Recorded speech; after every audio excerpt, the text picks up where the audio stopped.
Krishna, everyone. Welcome back once again to our ongoing series on the glories of our beloved Sri Vrindavan Dham. Namo Om Vishnupadaya Krishna Pashtaya Bhutale Srimati Bhaktivedanta Swami Niti Namane Namaste Saraswati Deve Gauravani Pacharine Nivishesha Shunyavadi Paschata Deshatarane. All glories to Srila Prabhupada. So today I would like to share several pastimes we find in a shastra called Astakala Lila Padavali. It's by a well-known, highly respected Vaishnav poet. His name was Kavi Rai Shekhar. My godbrother Shivaram Swami quotes this author in his works a number of times, actually. Kavi Rai Shekhar was born in Bengal and was a disciple of Sri Raghunandana Goswami. We'll also refer today to a scripture which we've been using many times during the last months. That's Paryo Bhakti Rasarnava. So from these acharyas and others, we learned of a principle that Radha and Krishna can never get enough of each other's company. For example, we've discussed before how Krishna often leaves his cows and his cowherd friends to meet Sri Radha at noontime at Radhakund. But after spending some time together there, the thankless task of reminding Radha and Krishna that they must part ways falls to what one acharya says, the weakening rays of the sun. The weakening rays of the sun. As well as an apologetic gopi, who says to them, Dear Radha and Krishna, the day is ending. The day is ending. So the acharyas say that such words appear like a curse to Radha and Krishna, which causes them to stop smiling, makes their speech falter, and unleashes a flood of tears from both of their eyes. And to soften the harsh advice, you could say, the harsh advice of that gopi, another gopi says, "O Radha, O Shyam, don't delay now. If you are late, your parents might become suspicious and prevent you from ever meeting again. So please hurry." So these acharyas say that these words strike fear into the hearts of the divine couple. So they finally somehow part ways and reluctantly leave Radhakund. And Srimati Radharani returns to Yavat, and Krishna to his friends who are anxiously waiting for him along with his cows in the forest. And the acharyas write that Radha and Krishna's noonday pastimes at Radhakund actually last 5 hours. 5 hours. But the cowherd boys, they think they have been separated from Krishna no longer than 10 minutes. So how's that possible? Well, it's explained in scriptures that just as the Lord's pastime potency extends the night of a rasa dance with the gopis to last as long as a night of Brahma, it also contracts Krishna's midday absence from his cowherd friends to no more than a few minutes.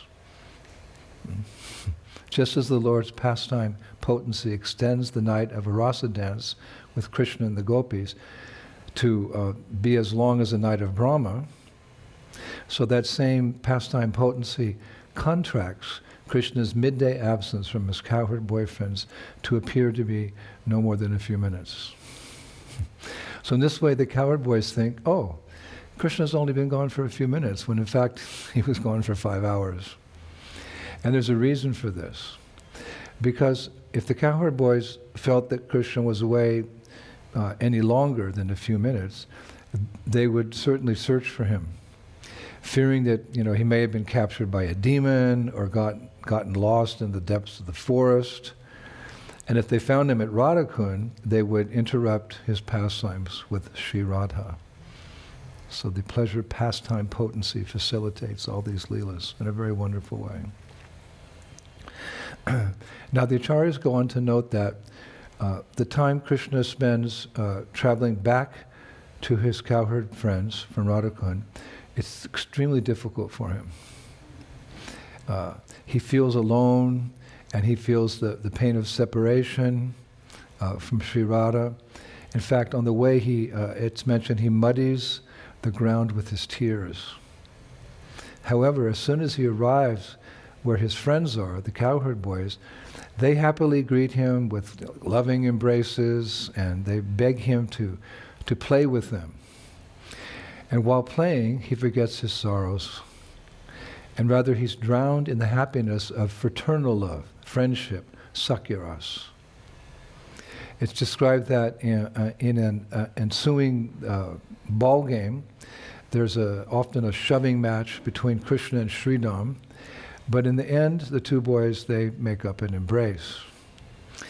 And as Krishna and the cowherd boys continue to wander here and there through the various forests, Krishna visits different groups of cowherd boys and engages in friendly exchanges with each group, according to their particular loving mood and service. As we've discussed a number of times, there are different groups of cowherd boys. So while they're wandering in the forest, Krishna takes the time to visit each group according to their mood and to their service. It's very sweet. So when this large contingent of cows and gopas reaches Govardhan Hill, the boys usually engage in a game of tag. They like to play tag at Govardhan Hill. Until that time that Balaram blows his buffalo horn, which announces that it's time to return home. Now it's said that the sound of the buffalo horn reminds each boy of his own cows, because each boy is in charge of a particular group of cows. So they all stop their play, and they run around calling their cows and searching for the stray ones that may have gone into a cave or some nearby grove like that. So when Krishna sees that his friends are getting tired trying to gather the cows, he calls out, "Oh friends, don't be upset. Listen as I call the cows with my flute." So after climbing up on Govardhan Hill, Krishna plays his flute in such a way that sounds like the names of all the various cows. And they all come to him at once. And as they come running, it's described, the sound of their hooves keeps perfect time with Krishna's flute music. I really like that one. As they come running, just imagine all the cows are coming to surround Krishna. The sounds of their hooves keep perfect time with Krishna's flute music. And when they arrive, they jostle just to get close enough to him to lick Krishna, to smell Krishna, or brush Krishna with the soft switch of their tails. All the while, showering him with loving glances. So much bhav, so much love. So at that point, it's described. Sridham says to Subal, "Oh friend, who amongst us can bring our cows together just by playing a flute? Only Krishna is capable of such a feat, just as only he can kill ferocious demons." Then Subal, he has a stick. He twirls the stick in the air, and he calls out, "Okay, everyone, let's go." And at that point, the boys cheer, they blow their horns, and call the names of the leading cows, Kali, Diwali, Rangi, and Hamsi. So the cows themselves, eager to return home, need little, if any, prodding to move on. But the boys, they play their roles, as cowherd boys do, by beating drums, blowing on instruments, clapping their hands, and, shouting, "Hi, hi, hi, hi." Now it's mentioned that the demigods, and I'll quote here, quote, "Try to observe these sublime leelas from their flower airplanes hovering above. but can only trace these celestial sounds to a vast golden cloud of dust. You know, the boy's making all these sounds. They can only trace these celestial sounds to a vast golden cloud of dust. And despite the strength of their mystic powers and sublime vision, they see nothing more than that. They don't actually see the boy, they don't see Krishna. They see this golden cloud of dust. So the acharyas, they say, and I'll quote them again here. It's very important. Without the essential prerequisite, devotion, how can an ordinary conditioned soul, however powerful he may be, penetrate through the billows of Chintamani dust to see Krishna and his pastimes? But when the sounds of the demigod's prayers catch Krishna's attention, only then, by his empowerment, can they behold his pastime of herding the cows home in the afternoon. That same empowerment, and even more, comes to our own eyes by the strength of Nam Sankirtan, in which Hare addresses dust-covered Krishna, and Rama addresses Balaram by his side. Wow. So that's the description of Krishna leaving his meeting with Sri Radha after their noonday pastimes at Radhakund. But hearing of Radha's departure back to Yavat is enough to melt one's heart, actually. It's described that at the fork in the road where Krishna took the path leading back to his friends, Sri Radha went there and left a depression in the ground by nervously digging there with her toes as she watched him depart. And after leaving, Krishna's heart urged him to turn back, to wave and look at Radharani, but knowing that such gestures would prolong her agony, he walked quietly to a bend in the road and then out of sight. So Radharani remained stunned at that spot where she stood, and her eyes filled with tears, and the heat of her burning heart made the nearby plants wither. Such is her intensity of her devotion in separation. At that point, her radiant body became so pale, and her limbs so thin that her bracelets and her anklets all slipped to the ground. And seeing her in this state, feeling the separation from Krishna, one of her gopis said, Sri Radha, behaving this way out in the open, you will disclose your own secret and open a storehouse of gossip for your enemies to share. Please, now be grave. So at this, Radharani took a deep breath and tried to compose herself as her friends quickly replaced the ornaments that had slipped off. Then one of her gopis said, Sri Radha, try to understand. Krishna resides within your heart. Look within and be with him at any time, day or night. Now the Shastra says these words of this gopi brought hope to Srimati Radharani. And so she said, yes, I will see him again. I will see him again. I will. So arriving back at Yavat, Radharani entered the kitchen and quickly began preparing ladus and fancy rice for Krishna, placing them on golden trays, along with pan, a sandalwood paste, and a flower garland. And knowing that Krishna would soon be passing by Yavat on his way to Nandagram, Radha took the help of a maidservant to bathe, dress, and ornament herself in a way that would please Krishna and capture his heart when he saw her in the window gazing at him as he passed by. So then she entered her sitting room, and she sat before a picture of Krishna painted by Vishaka, and she softly chanted his names. And she waited for the sounds, of the cows coming, their hooves and their mooing, and the bugles and the flutes of the cowherd boys, to announce that, that they were coming on the road outside of Yava. But after an agonizing wait, no sounds came. There was only silence.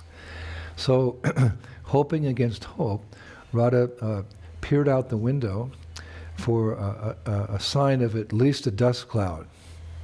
But again, nothing.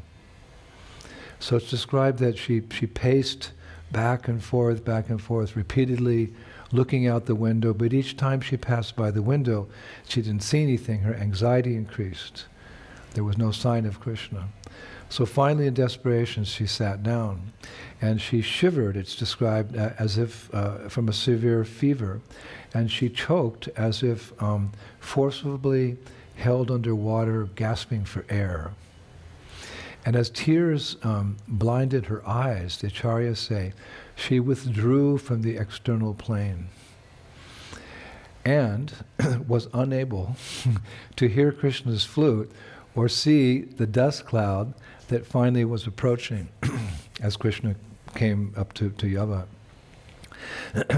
And only when a maidservant very quickly pulled her to the window and spoke into her ear that Krishna is near, did Radharani come back to consciousness. And when she did, she called out, "Krishna is coming, Krishna is coming, Krishna is coming." However, just to increase the intensity, before approaching Yava, Krishna stopped at a banana orchard. And along with Madhamangal and Shubal, they picked as much fruit as they could and passed it out to the other boys. And finally, to announce their arrival to the residents of Yava, and you could say even the residents from a far distant Nandagram, all the boys, Krishna included, played very loudly on their horns and their flutes, in unison, on the same note. They were announcing, yes, we're passing by Yava, we'll be home soon in Nandagram. They played their horns, they played their flutes, in unison, on the same note. So while all this was going on, Shri Radha hurried to the top of the moon tower, on top of the palace at Yava, where she could see Krishna coming closely, who was looking at her as he passed by. And when the divine couple's eyes met, they were unable to even blink. And both of them remained rooted to where they were standing, just like statues. But as the intensity of their glancing at each other increased, they started tottering back and forth, and it's described, until they both collapsed into the waiting arms of their friends. She in the moon tower and Krishna on the path going by Yava. But Radharani gradually came back to consciousness. But Krishna remained collapsed in his friend's arms. So Subal told the other boys to carry Krishna to a nearby grove, where they brought him back to consciousness. How? By chanting mantras, putting a damp cloth on his forehead, and reminding him that he would very soon again see Srimati Radharani. So once Krishna came to, he and all the cowherd boys resumed their march towards to Nandagram. And the acharyas say that although Shri Radha couldn't see him, she could hear his flute. So she felt reassured that he was all right and he was on his way home. Then a couple hours later, she suddenly remembered the trays of food that she had prepared earlier for Krishna. So she ran down from the moon tower to her quarters, calling out to Rati Manjari, "Rati, quick, follow me." And in the privacy of her bedroom, she gave instructions to Rati by whispering into her ear, that she should essentially take this food to Krishna at Nandagram. So she sent Rati and her friends off to Nandagram with trays of sweets. There was rice, there was pan, and there was a garland. And Rati and her helpers, they quickly crossed, it's described, the divine lotus of Vrindavan, which we many times mentioned, that to facilitate pastimes, it opens up and then it closes, and it opens up and it closes like this. It expands and it contracts according to different pastimes. So they made their way to Nandagram, where they handed these offerings to Dhanishta, and they who also received from these special gopis a special handwritten message from Radharani to Krishna. So, such are the sweet pastimes of Radha and Krishna. Nice pastime. And we'll conclude today with Srila Prabodhananda Saraswati from his Vrindavan Mahimamrita, as we often do, 2 very beautiful verses about Braj. He writes, "Happily cross over the ocean of material existence to the land of Vrindavan, which is endowed with villages made of huge Chintamani gems, which is endowed with flower pollen and camphor dust, a place by which touching just once uproots the 6 waves of material existence. I remember the land of Vrindavan, full of unlimited, astonishing qualities, the form of great light, variegated with the effulgence of pure gems, bestowing eternal happiness, sweet with the footprints of Radha and Krishna everywhere." And so we conclude today. Thank you again, Prabhus. We'll go back to our research and we'll share with you in a couple of days some more nectar pastimes from the 12 forests of Sri Vrindavan Dham. Hare Krishna. Shri Shri Gauranitai ki, Shri Shri Krishna Balaram ki, Shri Shri Radha Shama Sundar ki, Vrindavaneshwari Srimati Radharani ki, Shri Shri Gauranitai ki, Shri Mayapur Dhama ki, Gop Prem Dan Harinam Sankirtan Yagya ki, back home, back to Godhead ki, Shri Bhagavad ki, Gaur Premanandi, Jai Jai Sri Sri Radhe Shan.